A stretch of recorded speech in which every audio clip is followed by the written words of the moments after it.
The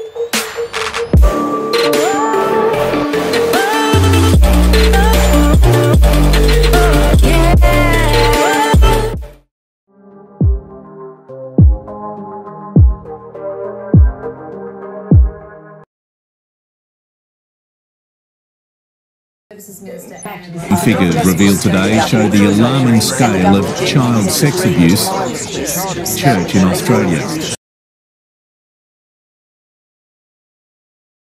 Hola amigos y amigas, bienvenidos de nuevamente al canal La TJ, La Verdad No Contada, o The JW Untold Truth. Este es el día 1, parte 4. Ya hemos visto bastante hasta ahora, ya hemos visto 3 partes del día 1. Pero ahora vamos a ver a BCB dando testimonio personalmente. Aunque no vamos a ver su cara por privacidad, vamos a oírla. Y vamos a ver el testimonio de ella, de cómo, las experiencias de qué es lo que pasó cuando fue abusada.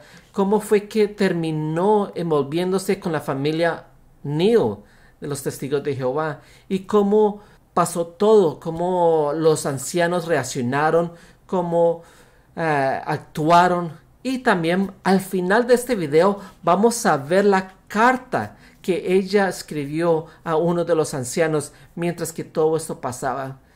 Bueno, y una cosa que se me vino a la mente fue cuando eso todo estaba pasando en 2014. Yo todavía era un testigo de Jehová. Y uno de mis amigos le estaba diciendo a ella y a él también, habían bastantes, de lo que estaba pasando en el Australian Royal Commission. Y la mayoría de ellos estaban diciendo, no, tranquilo, no te preocupes de esto, que Jehová lo va a arreglar todo esto. Y la mayoría de estas cosas de la gente que está en esto son todo mentiras. Están tratando de poner nuestro nombre en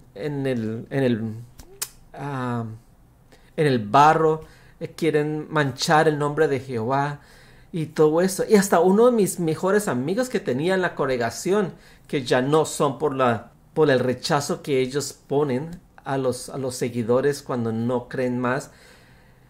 Lo chistoso de que ellos, cuando estábamos hablando sobre esto, es que ellos decían, espero que el resultado de esta comisión de la Australia es que que el cuerpo gobernante vea y cambie unos cuantos de sus requisitos o de sus leyes o de sus procedimientos por esos casos. Porque que todavía nosotros somos la organización verdadera, la religión verdadera, la organización elegida de Dios. Pero sí, tenemos que cambiar uno de nuestros procedimientos. Y yo, ¿cómo? ¿Cómo así? ¿Todavía cree usted que nosotros podemos ser la organización verdadera o la organización elegida de Dios mientras que eso está pasando en la organización de Dios? Y está utilizando la organización de Satanás para desmascarar todos estos problemas en la organización de Jehová. Entonces Jehová está utilizando a Satanás para arreglar los problemas de su propia organización. No podía entender la clase de razonamiento de esta gente. Pero bueno, gracias por seguir viendo estos videos y miremos a ver lo que pasó. It'll be necessary for you to to be sworn. You take an oath on the Bible or an affirmation? An oath on the Bible. The Bible. Now, I think there's a Bible there, which is yes. Yeah. Could you take that in your hand, please, and stand and repeat after me. I swear by Almighty God. I swear by Almighty God. That the evidence I shall give in this Royal Commission. That the evidence I shall give in this Royal Commission. Shall be the truth. Shall be the truth. The whole truth. The whole truth. And nothing but the truth. And nothing but the truth. Yes, thank you. Take a seat, please. I'd ask you, BCB, to read your statement, perhaps commencing at the 3rd paragraph. My full name is BCB. I was born on redacted 1967 and I'm 47 years old. I am married to BCC and we have 2 daughters. I was formally baptised as a Jehovah's Witness when I was 18 years old. In 1977, when I was about 10 years old, my mum became a Jehovah's Witness. My dad and I were quite close up until I was about 10 years old. However, when I started attending Jehovah's Witness meetings with my mum, we drifted apart emotionally. My dad wasn't a Jehovah's Witness and never attended Jehovah's Witness meetings with us. He never stopped my mum, my brother or me from attending Jehovah's Witness meetings. In or around 1979, my mum and dad decided that I should go to high school in Narrogin. Because I was at school in Narrogin, my mum decided to join the Narrogin congregation of Jehovah's Witnesses. My mum, brother and I attended meetings there every Wednesday, Friday and Sunday. I first met Bill and Bronwyn Neal and their children at a large Jehovah's Witness party in or around 1979 when I was about 12 years old. Bill and Bronwyn had a daughter named BCE, who was 2 years younger than me. BCE and I became very good friends. In or around 1980, Bill Neal was one of 2 elders at the Narrogin congregation. At the time, I understood that Bill's position as an elder gave him authority in the Jehovah's Witness community. The other elder in the Narrogin congregation at the time was Jack Shaler. Between about 1980 and 1986, I spent a lot of time with BCE at the Neal family house. I used to stay at BCE's house at least once a week. Often I would attend the Friday night book study meeting led by Bill at the Neal's house, and then stay over at the Neal's house until the Sunday meeting at the Kingdom Hall. I used to call Bill Uncle Bill. I remember that Bill would discourage BCE and me from forming friendships with other children who were not Jehovah's Witnesses at school. The Neal family always seemed to me to be an affectionate family, which I really liked. For example, everyone always kissed each other on the lips when they said goodnight or goodbye to one another. I remember that Bill and Bronwyn were very open with their kids about sex. Bill would often make sexual jokes in front of me. Later in 1982, I was again staying over at BCE's house. On this night, as I was saying goodnight to Bill in the hallway of their house, he kissed me goodnight on the lips. Initially, this did not seem unusual to me, but he then stuck his tongue into my mouth. I pulled away and looked at him in shock. He looked at me and gave me a queer, smirk-type smile. I found myself half smiling back. I was so surprised by what he had done that I just froze. I didn't know what else to do. Every time I stayed at the Neal family house after that night until the end of 1986, I had to endure Bill tongue-kissing me goodnight. This often occurred in the hallway just outside BCE's bedroom. I felt like I couldn't say anything about it because I was worried that I would get into trouble and that Bill would belt me like he belted his kids when they were naughty. Every time I thought about bringing what was happening to me out in the open, the consequences were too scary, so I stopped thinking about it. I felt like no one would believe me. On one occasion, in or around 1983, Bill and I were out doing door-to-door preaching together. I remember that at some point we were alone in Bill's combi van. Bill said to me, "What shall we do about our little problem?" I said to him, "I don't know." Bill then asked me, "Do you want me to talk to Brother Shaler about it? You know, if I do that, though, your mum and dad will find out." I replied no to Bill because when he mentioned that my parents would find out, I got scared. One night, in or around 1984, when I was about 17, I stayed overnight at the Neal family house. While I was showering in the bathroom with the door locked, I heard a noise. I looked up and saw Bill perving on me over the top of the shower curtain. I guess he must have been standing on the basin to be able to see. I don't know how, but I assumed that Bill had unlocked the bathroom door from the outside. I screamed, "Get out," at Bill, and he left the room. Bill and I never spoke of the shower incident. On 26th of October 1985, I was formally baptised as a Jehovah's Witness in a ceremony that involved being submerged in a pool of water. At the baptism, many of the other girls wore modest swimming costumes with T-shirts over the top. I remember that Bill refused to let BCE or I wear T-shirts over the top of our swimming costumes. In or around 1985, when I was around 18, I noticed Bill's behaviour towards me became more sexual. He used to say things to me in front of his wife Bronwyn and in front of BCE like, "You're a nymphomaniac, and if you weren't in the truth, you'd be a prostitute." What he said didn't make sense to me because I was a virgin. One day in the summer of 1985-86, while I was in the pantry in the kitchen of the Neal family house, Bill came in, shut the door and started kissing me. As I was older by then, I felt able to try and resist his kissing. Bill yelled at me and said to kiss him. He pushed me up against the wall and told me to pull my dress up so he could see my underwear. Thankfully, someone came into the kitchen at that point, and Bill stopped and left me alone in the pantry. After I left my job, redacted, I moved into the Neal's house for a couple of months while I was looking for a new job in Narrogin. BC was still living at home when I moved in with the Neal family. One day, at the end of 1986, when I was 19, I had been having a shower in the family bathroom at the Neal's house. Although the rule in the Neal's house was not to lock the bathroom door, I used to lock the door because I wanted my privacy. That day, I had just stepped out of the shower and was naked when the door suddenly opened and Bill walked in. I don't know how Bill unlocked the door. I guess that he may have unlocked it with a knife or even his fingernail. I know that Bill didn't walk in by accident because of the way he quickly opened the door, closed it again behind him, and stood against it, trapping me inside. Bill then told me, sit on the floor and open your legs. I didn't want to do what he was asking, but his manner was very threatening. I felt humiliated and scared.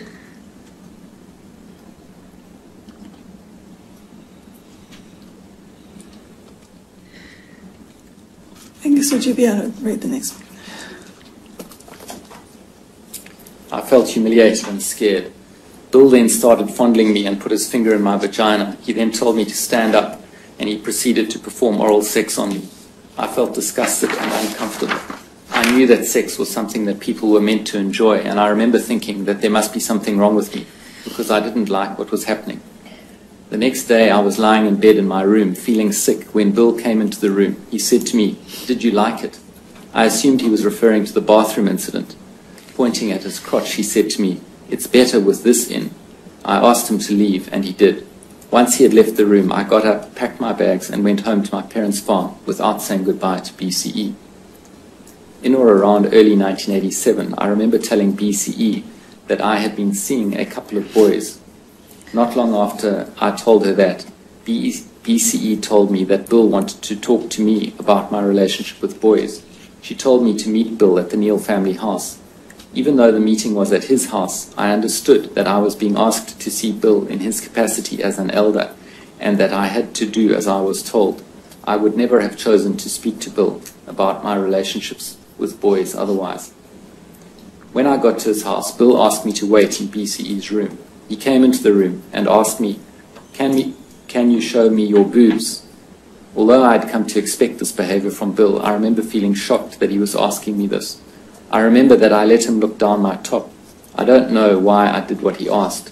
Looking back, I feel as though he could control me. Bill then said to me something like, "Can you make yourself orgasm?" I said yes, and he replied to me, "I thought so, you dirty bitch." In 1989, I told my now husband, BCC, that Bill used to kiss me. I dreaded telling him, and I couldn't bring myself to tell him any more detail about what happened than this. When I told him, he started asking me questions about what exactly had happened, and I said to him, "Don't worry, it's all over now." I didn't want to say anything more because I was scared that BCC would tell someone. Later, in around 1991, a Jehovah's Witness acquaintance of mine, BCF, told me that she had been abused by her uncle and that she had tried to commit suicide. I told her what happened to me, but I didn't mention any names. Somehow she guessed that I was talking about Bill. I freaked out and asked her not to tell anyone. Okay. I guess that BCF did tell others in the congregation, as a week or so later, a young elder from the congregation called Max Hawley came to speak to me. Initially, I had no idea why he'd come to see me, but he eventually revealed that he'd come to talk to me about Bill and me. When he said this, I burst into tears. I told Max about most of what Bill had done, but I couldn't mention the final bathroom incident when Bill had had oral sex with me.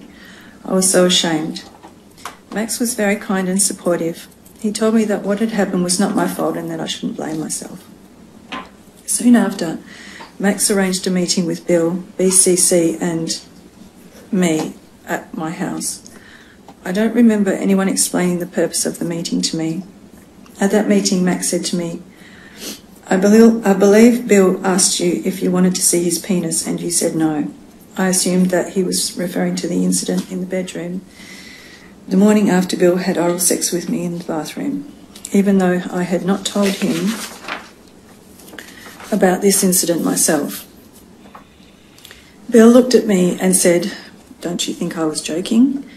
And I said, "I don't know. I didn't understand why someone would joke about that sort of thing." Nobody at the meeting said anything about Bill's comment.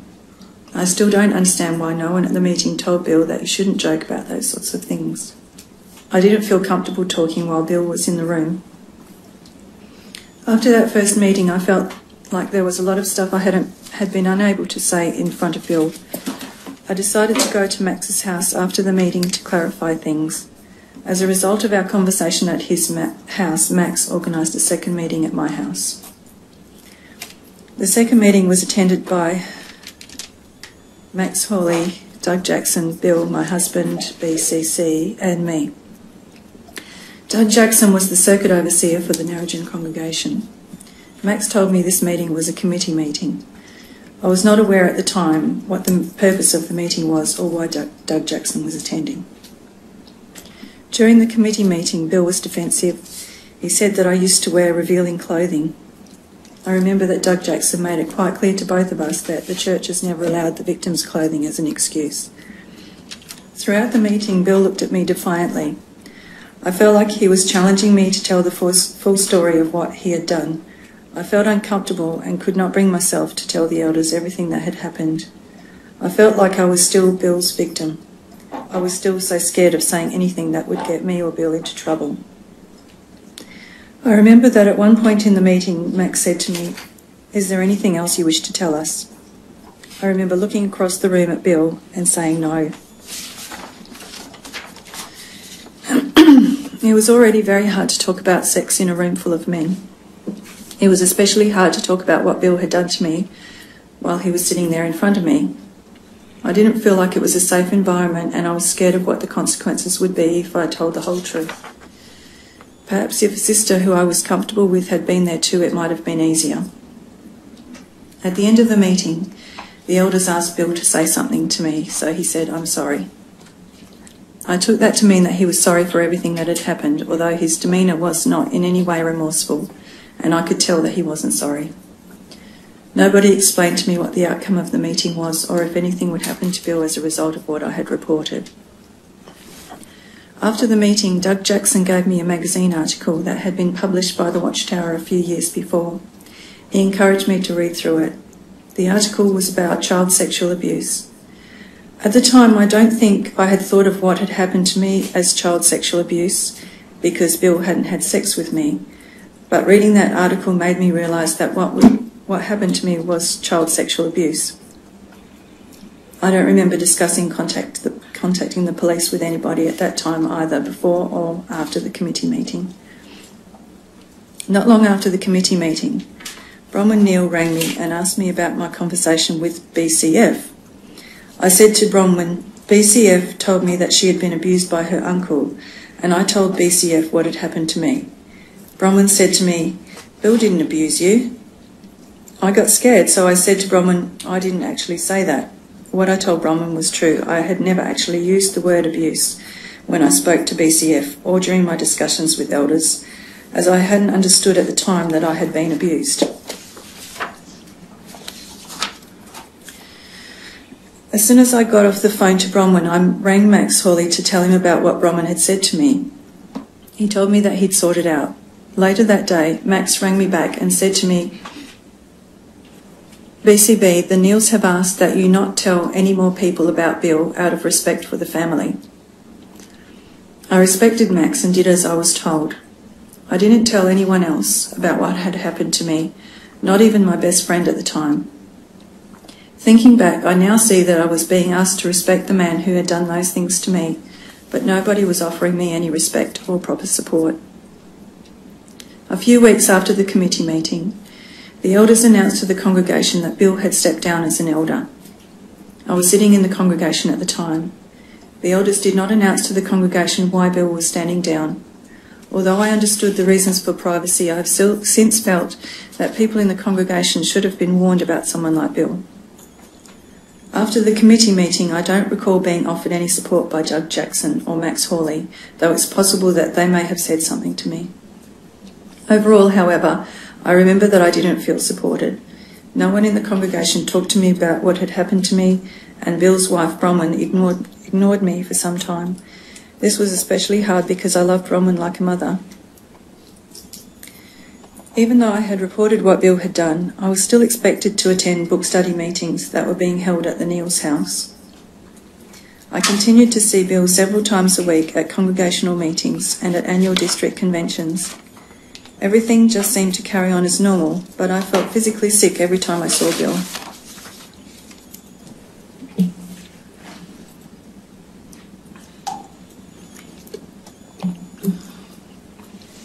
I continued to attend the Narrogin congregation for 3 more years and continued to see Bill at meetings during this period.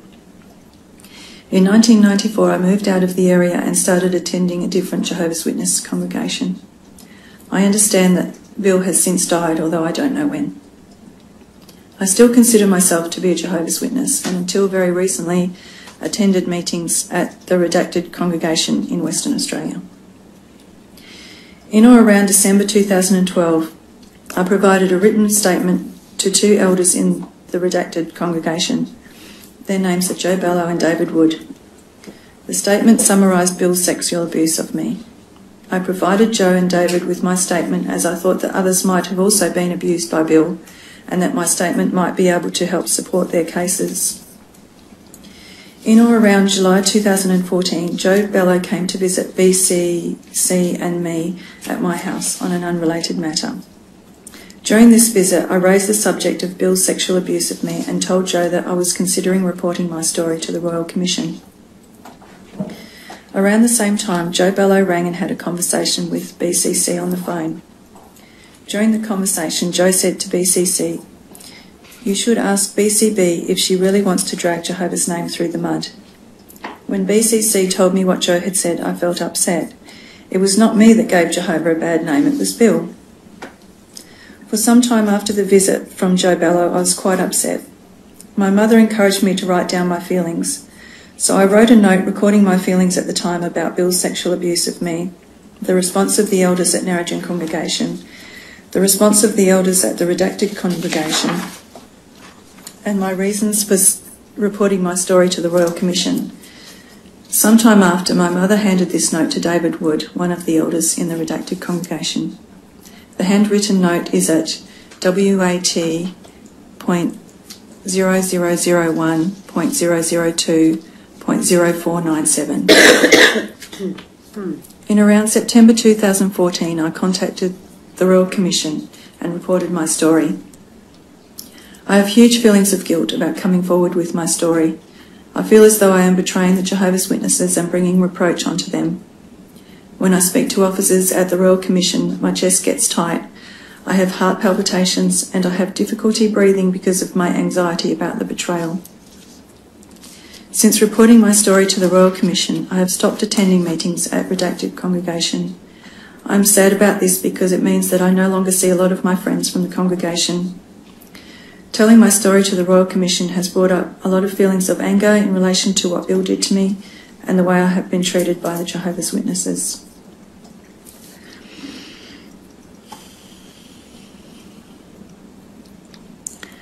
I've spent too many years suffering over this whole situation. It has held me back from living a normal life, and I really want to move on. The abuse definitely changed who I was. It destroyed my confidence and my self-esteem. Even though the sexual abuse stopped when I was 19, I have continued to feel like Bill's victim well into my adult life. I continued to keep Bill's sexual abuse of me a secret for a long time. Over the years of our marriage, I have told BCC more detail of what happened with Bill. It wasn't until just before my nervous breakdown, actually that's about 12 years ago, that I finally confided fully in some of my friends. Once I started talking about what happened, it was like opening a can of worms and I became very ill. I was lucky to get help from a wonderful psychiatrist. I've had a lot of therapy to address what Bill did to me, but I still have trouble feeling a sense of closure about what happened. I still feel that Bill was never made to face any consequences for what he did to me. I felt like Bill's position as an elder contributed to his power over me. I now think that I was brainwashed into thinking that speaking to people outside the church or to the worldly people would bring reproach upon Jehovah's name. I think that had I been allowed to speak to other non-Jehovah's Witness children at school, maybe someone might have reported what happened to me and I wouldn't have become the victim that I feel I am now. As Bill is now dead, I don't have to worry about seeing him at Jehovah's Witnesses conventions anymore. I still struggle with my thoughts and feelings about the abuse, but I have an amazing group of spiritual sisters and friends, as well as my lovely husband BCC and my 2 beautiful daughters. I would like to see a number of things change in the way that the Jehovah's Witnesses deal with child sexual abuse. First of all, I would like the Jehovah's Witnesses to take allegations of child abuse more seriously and report them to the police. I also think that those victims that are brave enough to report to elders should be properly supported and protected. I definitely did not feel protected when I disclosed my abuse to Max Hawley and Doug Jackson in 1991. I found the experience of reporting my abuse to a room full of men, including the man who had abused me, very distressing.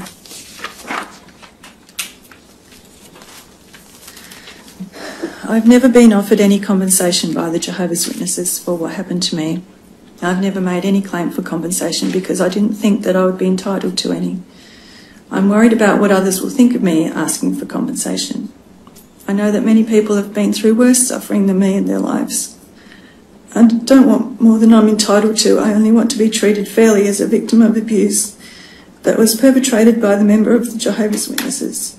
I just want fair and just compensation for what Bill did.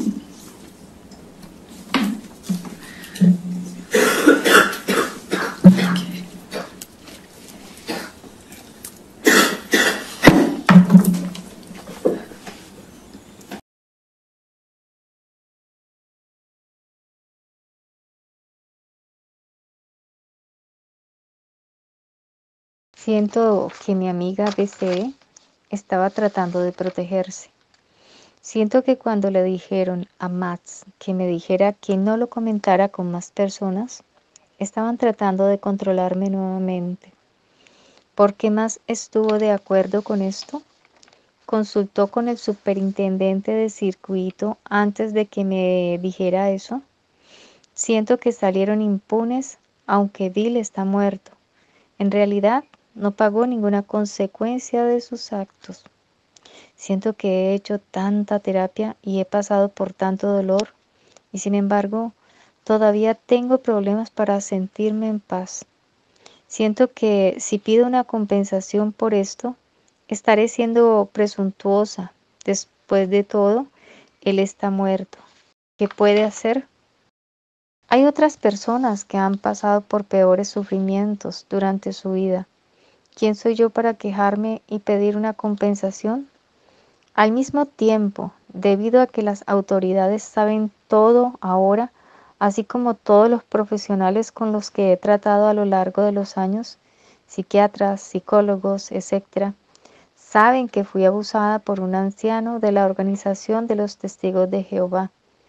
Creo que sería un peor testimonio que se dieran cuenta que no fui tratada justamente como víctima de abuso por parte de un miembro de una institución religiosa. Joe le dijo a mi esposo, BCC, que debería preguntarme si realmente quiero arrastrar el nombre de Jehová por el lodo al informar a la Comisión Real sobre lo ocurrido. Pero yo no he hecho nada malo. Fue Bill. Él sí hizo algo malo. Me preocupa lo que los demás puedan pensar de mí. Si pido una compensación económica, pensarán que soy una persona codiciosa, egoísta y perezosa, que solo quiero un estilo de vida fácil. No sé si necesito hablar con el superintendente de circuito o si la comisión real enviará a alguien más. ¿Qué digo de todos modos? Tengo miedo de hablar de lo que quiero.